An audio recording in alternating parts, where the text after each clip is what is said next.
Oh, good evening, everybody, and welcome back to the Talking Philly Sports with Matty V program. Excuse me. Here on the Edge of Philly Sports with your boy Matty B. It is Tuesday, May the 9th, 2023. And it's 9:15. It's not quite 9:15, and you're watching EOP. That means you're with me, and it's a pleasure and an honor to be once again before you. I look forward to these moments that we spend together every week with bated breath and other things that I don't want to necessarily get into on the air. But it's great to be back here on this glorious Tuesday evening in the Delaware Valley, where, as I mentioned, the sports machine just never stops, man. It just keeps rolling and rolling and rolling and rolling and rolling, and all we can do is just hang on and enjoy the flipping ride. And that is, of course, no different this week than it is any other week because we got a plethora of stuff to talk about here on the program tonight. And before we do, I want to kind of take a personal note here. I want to wish my daughters, Ashlyn and Delaney, happy 15th birthday. Today is they're identical twins, and today they're turning 15. So, girls, happy birthday! I love you, and God, I wish I was 15 again, man. And knowing what I know now, boy, I would be lethal. But that's not the case. You can't do that. But anyway, happy birthday to my beautiful daughters, Ashlyn and Delaney, who are turning 15, and of course my and also my oldest daughter, Kylie, who's getting ready to graduate high school here in about 2 or 3 weeks. So, yeah, mortality's creeping up on old Matty B these days.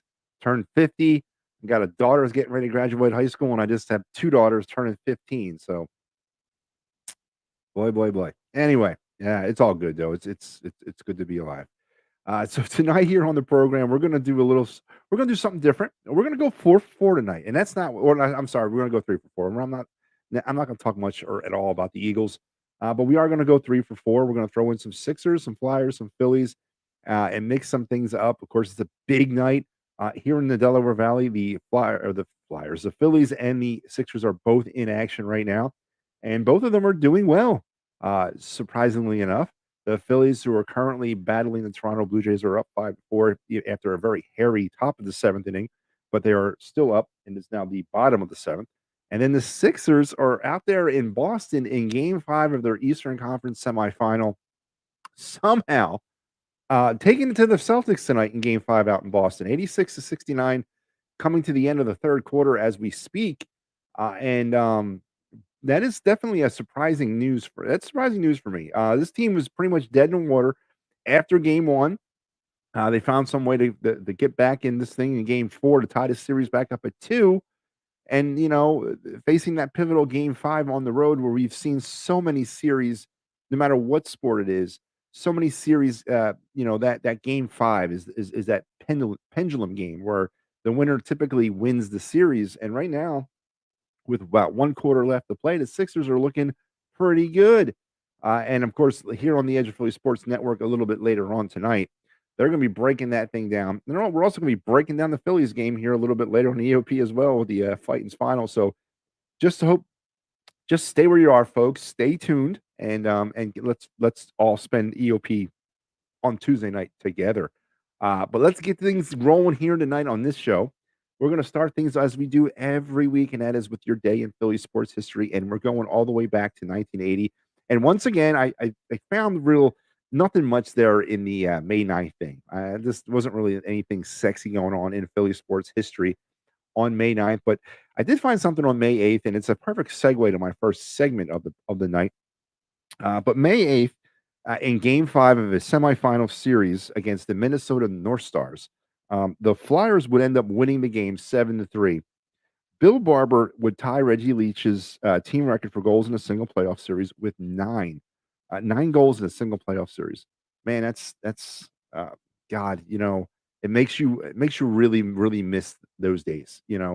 Of competitive great Flyer hockey and playoff hockey. And you got Bill Barber in 1980 scoring 9 goals in one playoff series alone.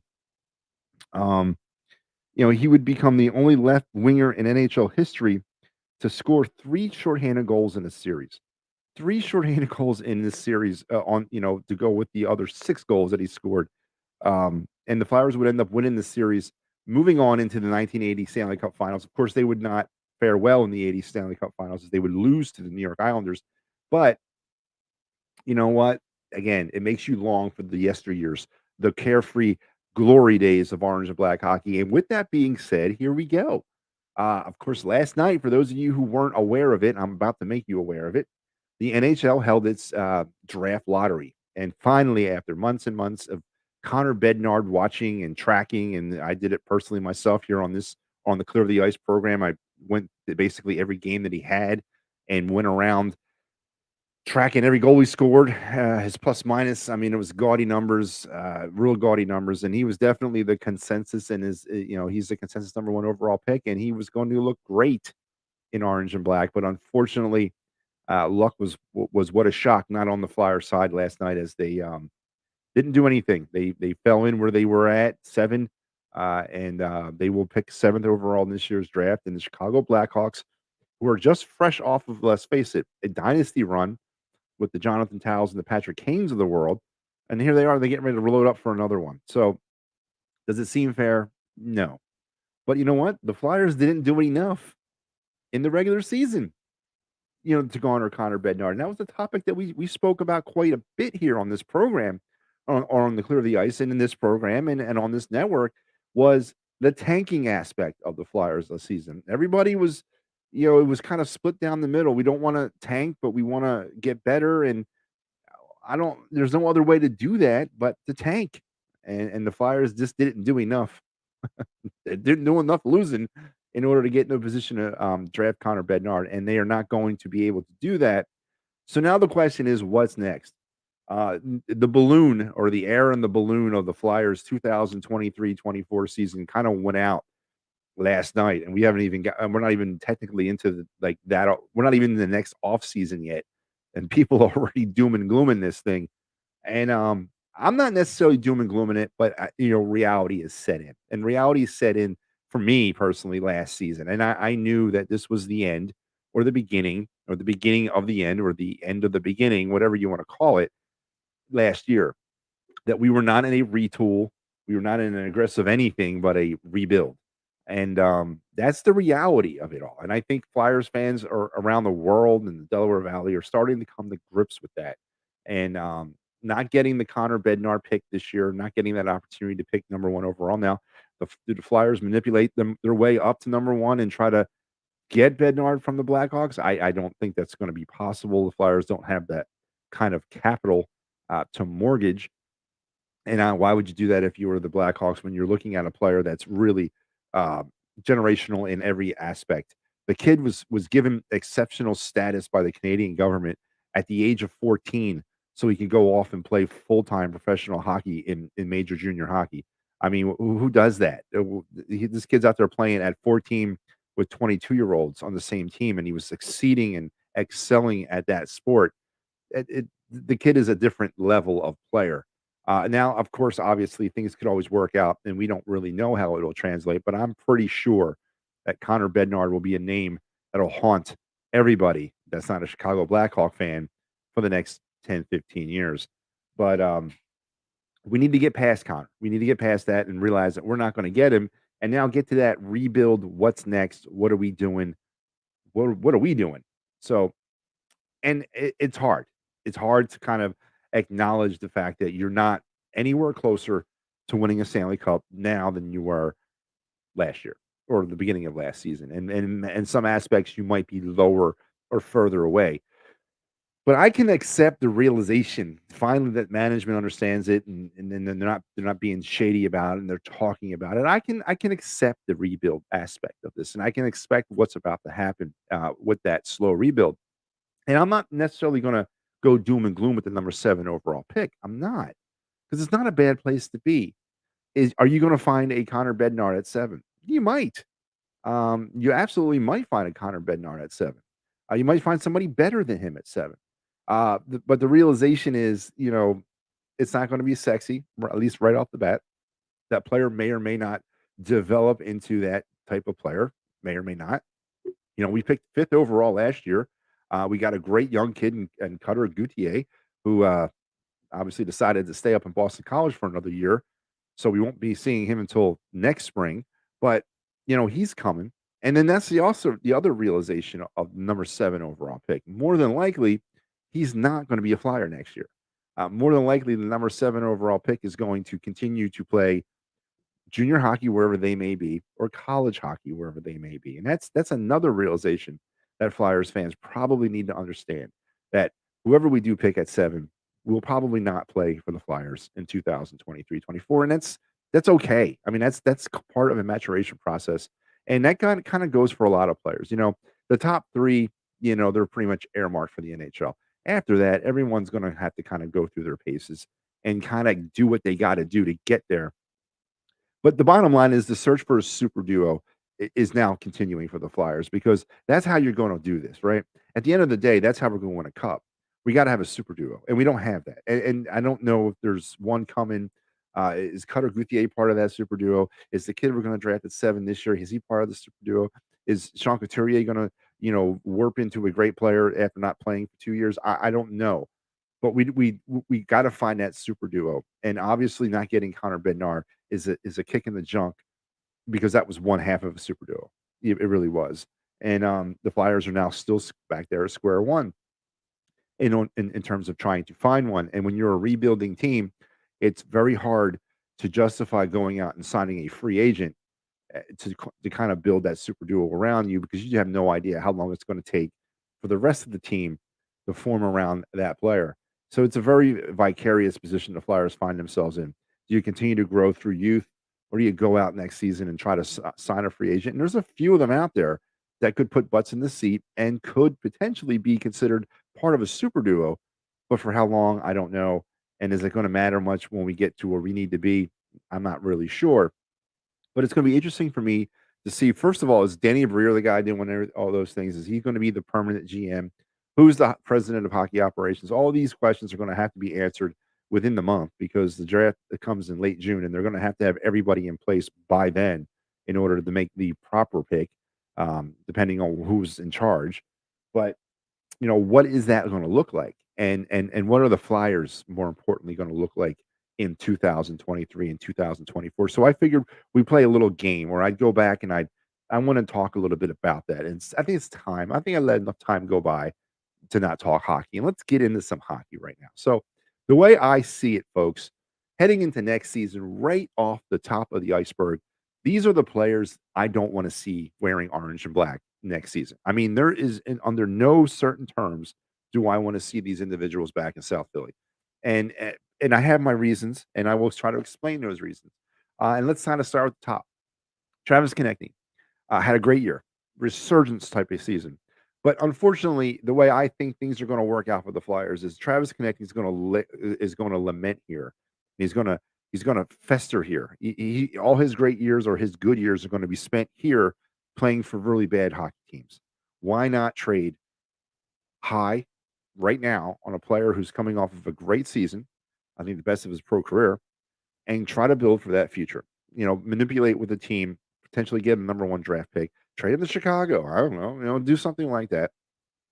But no personal issues with TK. I can definitely see TK being here. I don't necessarily want to ship him out of town because he's a bad fit for this team. I just feel like we got to get as much as we can for players right now. And TK has got a high value right now. And I think he can bring a lot back.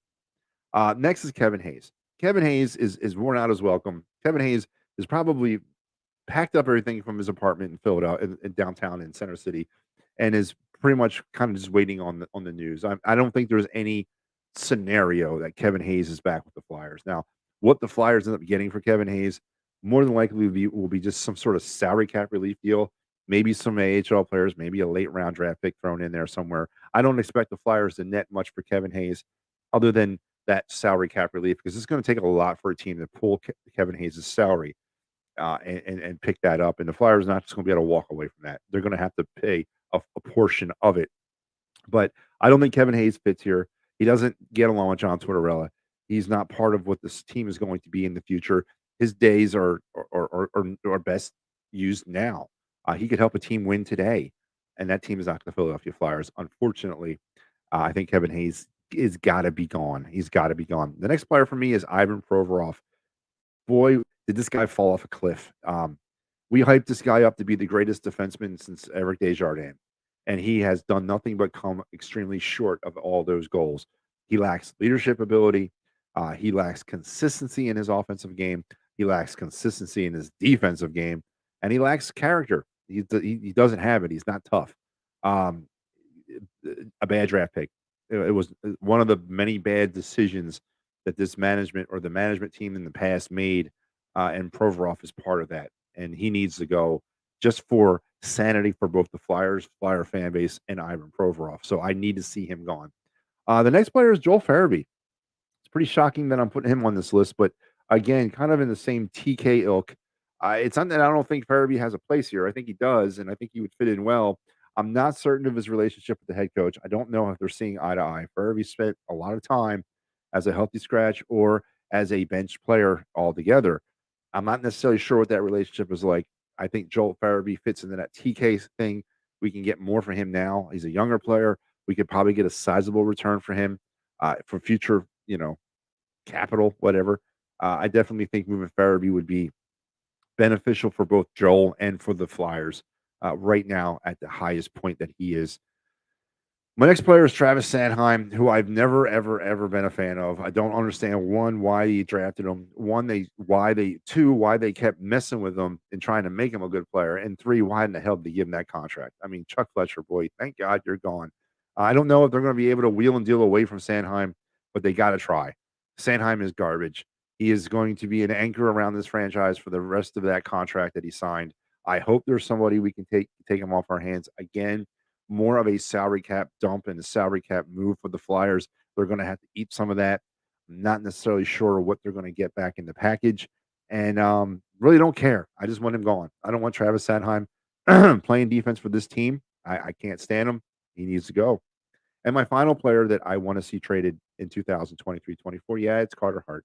Again, you're going to hear people sit here and say that, oh, if you watch the NHL playoffs, you definitely see how, a lot of these games are coming down to just goaltending play. And that's absolutely correct. 100% correct. I don't think Carter Hart's that good. I ain't gonna lie to you. I don't think he is. I think Carter Hart is going to be another. I think we high expectated him. I think we ballooned him. I think we wanted to believe that he is something that he's not. I think he's a average to above average NHL goaltender. That is it. And again, why he still has value. Let's move off of him. Let's go find a trade partner who's looking for a goalie. I know there's the Vegas Golden Knights could use a goalie right now, but let's go find a trade partner for Carter Hart today. Let's get out. Let's get him out of here. Let's get some assets. I fear that we're going to waste a lot of his career as he sits here and tries to figure out what kind of a goalie he is and playing for a really bad hockey team. So yes, I want Carter Hart gone, gone, gone, gone. And it's nothing personal. I wouldn't be upset if he didn't get traded, but I really think that they should try to move him max potential, max trade value, and all that. So this leaves me with 15 players on my current flyer. This is Matty B's flyer roster for next season right now. I don't have any. I don't have a first line. I don't have any players that fit first line capability. So my second line, I got Sean Couturier playing center, and I got Cam Atkinson on the right. Again, two players coming back from long term injury. Couturier hasn't played a game in 2 years. Atkinson about a year. So I like them as second line guys. I don't have a left wing for that line. So I'm without an entire first line and a left wing on my second line. My third line is intact. Noah Cates on the left, Scott Lawton in the middle, and Tippett there on the right. I think that is a good third line. I think it's a third line that's going to score goals, and I think it's a third line that's going to do a lot of damage. I think a lot of teams are going to underestimate that line. I think they're going to be very keen offensive contributors for this hockey team. On my fourth line, it might surprise you. I got Elliot Destinoyers as my left wing, Morgan Frost as my center, and Tyson Forrester as my right wing. Again, more offensive centric. I don't have the goons playing. I have scores on those bottom tier lines. I think that's what the Flyers need to do. The goons are on my team, but they're not necessarily going to be playing on every shift.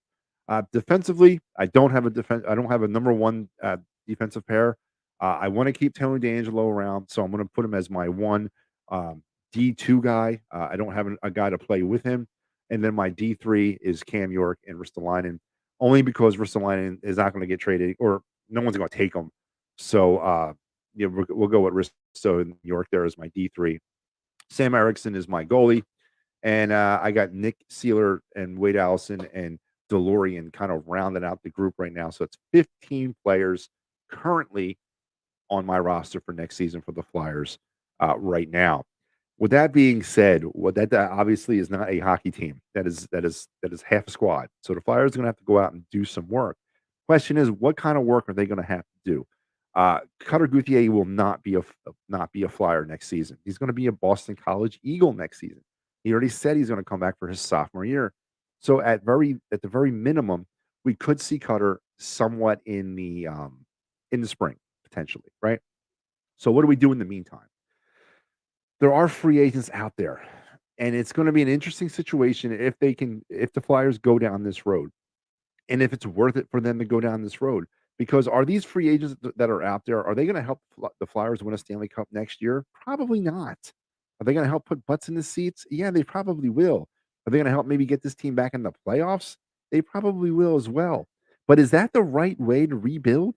I mean, we kept hearing about this. We're not going to do it the wrong way. We're going to rebuild the right way. Well, is going out and signing and I mentioned, and let's go over some of these players that are going to be available. I mean, Patrick Kane, Jonathan Towles, Tarasenko, Jordan Stahl, Ryan O'Reilly, Sean Monahan, Eric Johnson. I mean, just to name 8 of them. These are interesting names. Now, they're all on the older side. I get you. They're not necessarily the players they were 5 years ago, but they are still quality NHL players. Ryan O'Reilly and Tarasenko are really good players. Do the Flyers go out and sign one of these guys? Because it's first of all, it's not going to be cheap. I mean, Pat Kane is not coming here for $2 million contract. He's not.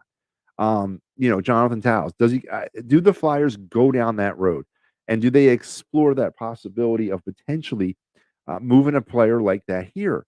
It might piss off some Flyer fans because we didn't do it with Johnny Hockey last year. I don't know if that was really even a way that we could have done that.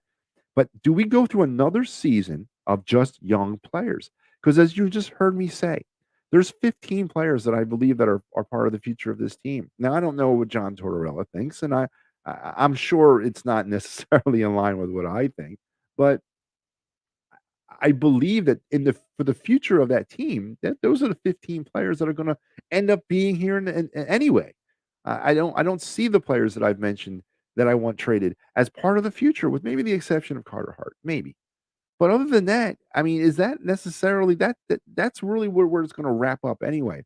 But bringing in a Pat Kane, a Jonathan Towles, a Ryan O'Reilly, a Vladimir Tarasenko, is that what this team needs to do? Do they need to do that? Is that something that constitutes the right kind of rebuild? I don't know. And they did say at the end of the season, Tortorella says he wants to be younger next year. I don't know how much younger you can get unless you bring the Reading Royals up and make them the Flyers. I really don't know how much younger the Flyers can potentially be, but we got to get into a position because there's no Connor Bednar next year. And if they decide to tank this year, that's going to piss me off because there's no Connor Bednar next year. This was the year to go get him. Uh, you got to go ahead with your rebuild. You got to go ahead with a player out there now. Tarasenko and Ryan O'Reilly are the 2 most interesting names on the list that I gave. Those players are older players, but they're not ancient. Pat Kane and John Towles are pretty much wrapping their careers up, and both of them are not looking for a reclamation project. Both of them are looking for a team, an opportunity to play for a Stanley Cup contender, and they're not going to come to Philadelphia. They're just not going to do it. But Ryan O'Reilly and Tarasenko, for the right price, one of them might be, willed to come here, and that would be pretty damn good, if you ask me. Um, and that could be part 1 of a super duo. It could be. The Flyers could get this thing kickstarted with a Ryan O'Reilly or Tarasenko next season to start building around them. And I'm not necessarily saying, build around Tarasenko, but build around a Tarasenko and maybe a Cutter Gauthier, or build around a Tarasenko and a Cam Atkinson or something along those lines, and bring those players up. You're going to win games. You'll be better next year. You might be a playoff team. I'm not saying you're going to be, but to be more competitive as a playoff team. It would be a competitive season all the way through. I say do it. I really do. I think that's the Flyer. The Flyers got to go that route. We got to get some positive vibes about this hockey team. I understand the youngness, and you want to explore all that youth, and you want to really find out what your organization has. But I thought that's what this year was for. I don't think there should be any like stone unturned about that right now. I think the Flyers know who they are, what they are, and who they got. And I think now it's time to build around them. And I'm not necessarily saying that next season is going to be the cup year. It ain't. The hell it is. But we got to get back into. We got to get back. We got to get a reputation back. We got to start getting our pizzazz back, man. Our name back. And I think Tarasenko or Ryan O'Reilly would go a long way in doing that. Now, the other question that'll plague Flyer fans for the rest or for at least the next month is who in the hell do we draft at 7? Man, because obviously, when you look at the carrot at 1 and 2, and that's consensusly speaking Connor Bednard and then Adam Fantilli, which are definitely you can throw Leo Carlson in there. I guess you can. But he's a Swedish player, and I'm not necessarily sure if an NHL team wants to take, especially a team who will be picking second. I believe that's Anaheim this year. Are they going to want to take a shot on a Leo Carlson at number 2 overall? I doubt he will. I definitely think Adam Fantilli will go number 2 to Anaheim, and I'm not necessarily sure that Carlson goes 3 to Columbus. I mean, he may fall further down, but there are some intriguing names down at that 7 to 10, prospect position. Will Smith, he's a center for the United States national team. He was in their developmental program last year. This kid is he's 17 years old, or he's 8. Yeah, he's 17, or he's just turned 18. I think he just turned 18. He's by trade, he is a right wing. He's 18. He has already committed. Guess where? Guess where he's committed to play hockey next season? That's right, Boston College.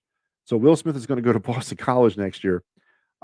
But he's consensusly a type of player that the Flyers are looking for. He's the prototypical um, type of player that is coming out of our of the U.S. National Developmental Program. If you look at Cutter Goodyear, he's almost kind of like a Cutter Goodyear, but a lot faster. Will Smith is he's 82 pounds. He's 6 foot, so he can move. He's not short, but he's not tall. You know what I'm saying? He's the perfect height. He definitely needs to bulk up. I mean, he's only 18 years old, for Christ's sake, but he possesses speed.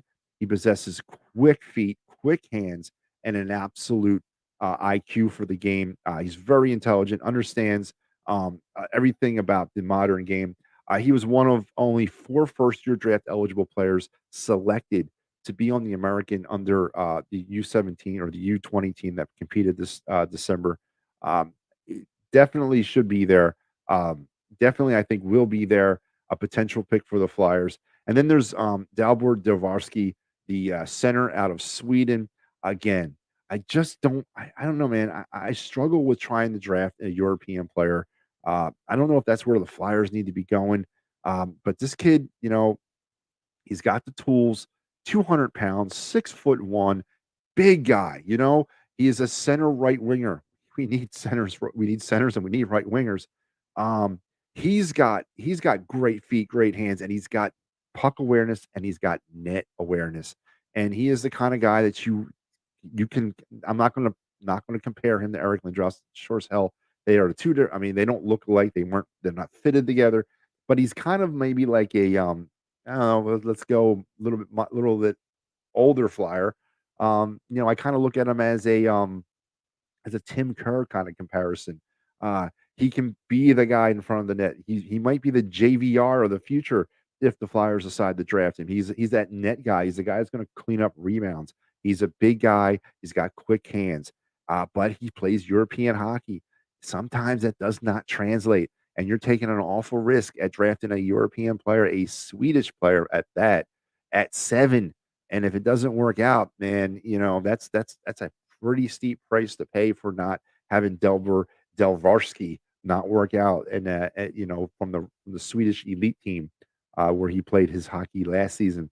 And then the other player is Ryan Leonard, a right wing again from the U.S. National Development Program. Ryan is another college. He's already committed to go to college. Guess where? Everybody guess. That's right, Boston College. Yeah, he's going to Boston College next season, so he definitely will not be a Flyer in the year to come. But same type of profile type player. He's a little bit on the smaller size. He's 5'11" and 181.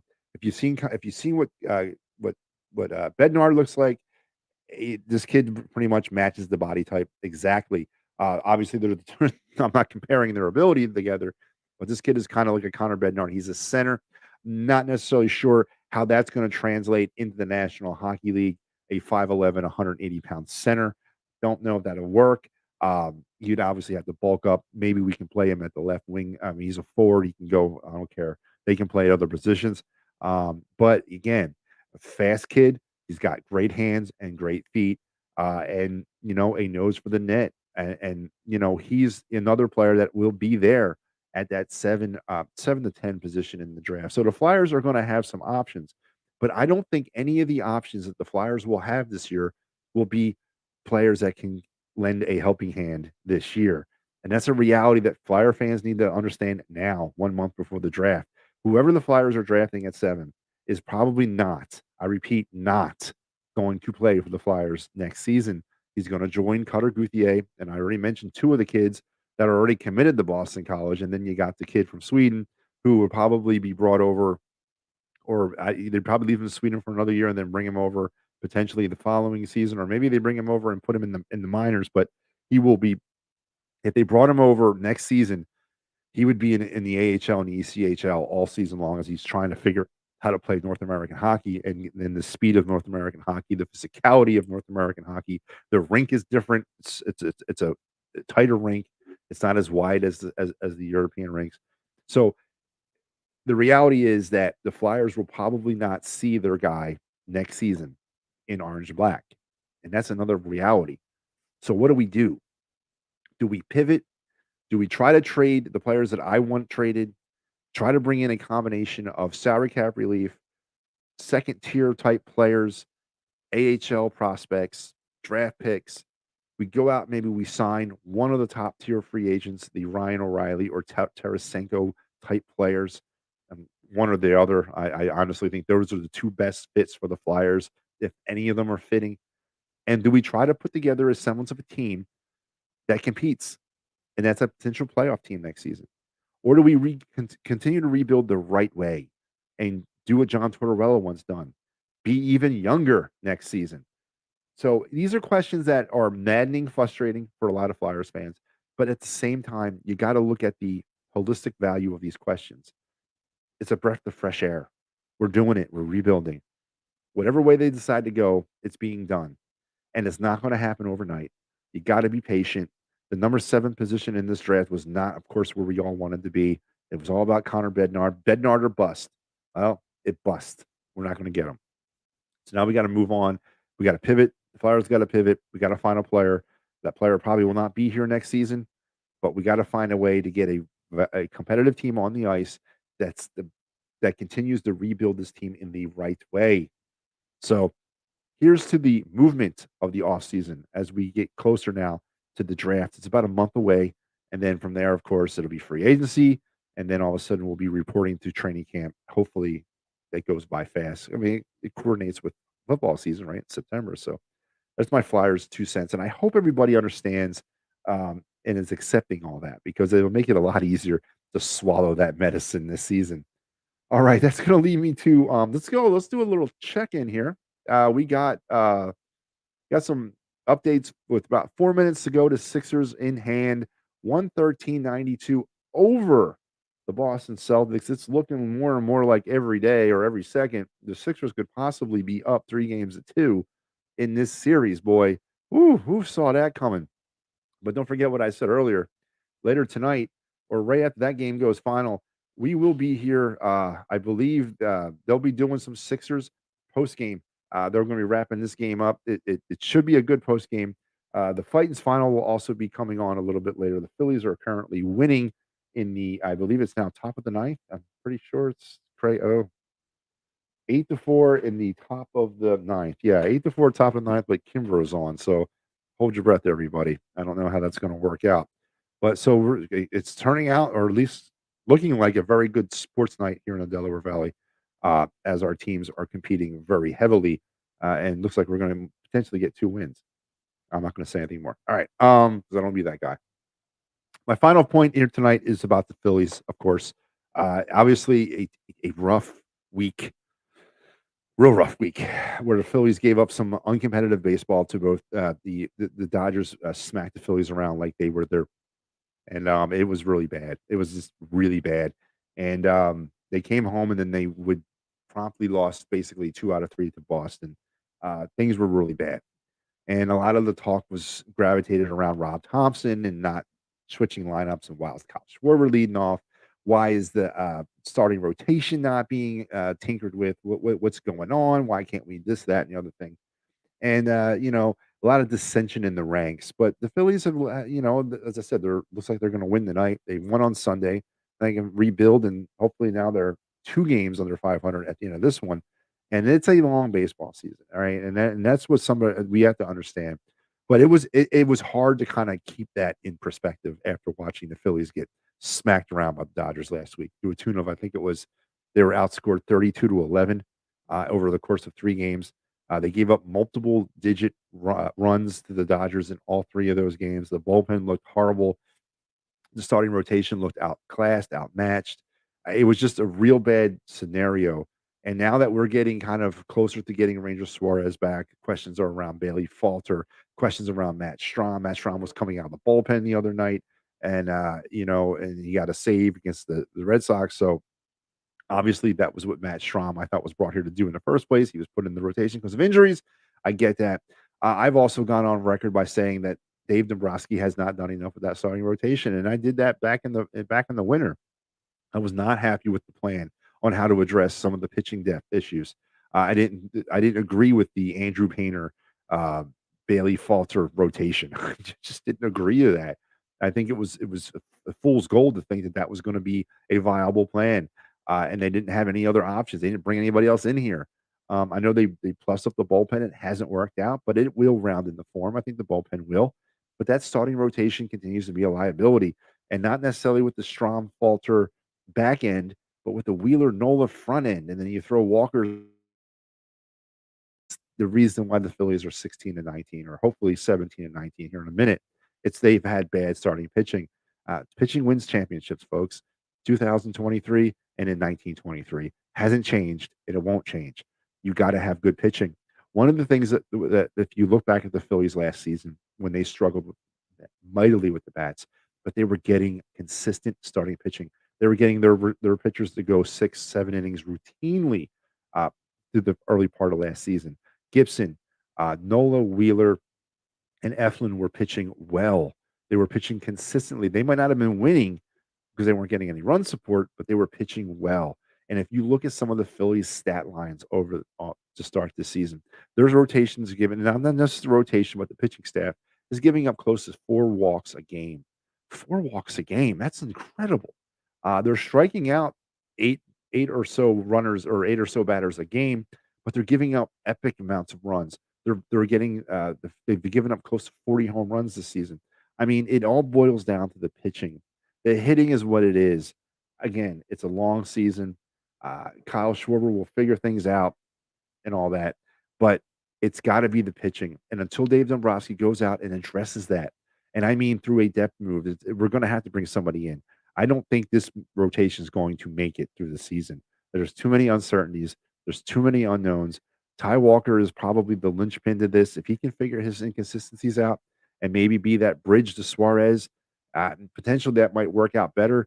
But I don't think there's enough depth in this pitching rotation right now, and something has to be done before it does spiral out of control. Tonight, Aaron Nola gave him a great effort. That's the Aaron Nola we want to see, but is that going to last? Is that going to be the effort he gets next week? I mean, he got runs tonight too, which is good, but it's going to come down to the pitching. The hitting will come around. It's going to come down to the pitching. The Phillies got to address that. I don't know if they have it in house. There's a couple young players down in the minor leagues, but I don't think that they're the answer. They're going to have to go out there and find the answer. I say 2 starters at the least bit have to be brought in here in order to kind of help out this group. And until they do, this is what you're going to see night after night. You're going to see the craziness up and downs. Pitching wins the day, and the Phillies don't have enough of it right now. They need to address it, and I think they can. I don't know if they will, but they got to. And Dave Dombrowski's going to have no choice, folks. Let's wrap it up a little bit and let's talk some Philadelphia Sports Day on May the 13th, this Saturday, guys. This Saturday from 1 to 8 p.m. Join Charlie Manuel, Mickey Morandini, Jamie, the Philly sports guy, Hollis Tank Thomas down there at Dolan's for the Wiffle Ball Mania and Eagles Autism Foundation fundraiser, 1 to 8 down there at Dolan's. Uh, we're going to be, our EOP will be there on site. Make sure you're down there checking things out, enjoying what EOP is going to bring to you. It's going to be a great event. It always is every year. So please hurry on down to Dolan's on Saturday. If you're looking for those hard to find sports, concert, theater, venue tickets, www.sherrystickets.com. At Sherry's Ticket Town is the place to go. Family owned and operated since 1946. Save an additional 10% when you enter the promo code EOP10 and hurry over to Sherry's. Looks like you're going to need those game 6 tickets, Celtics and Sixers. That's going to be a hell of a party down in Ross Street or down in South Philly.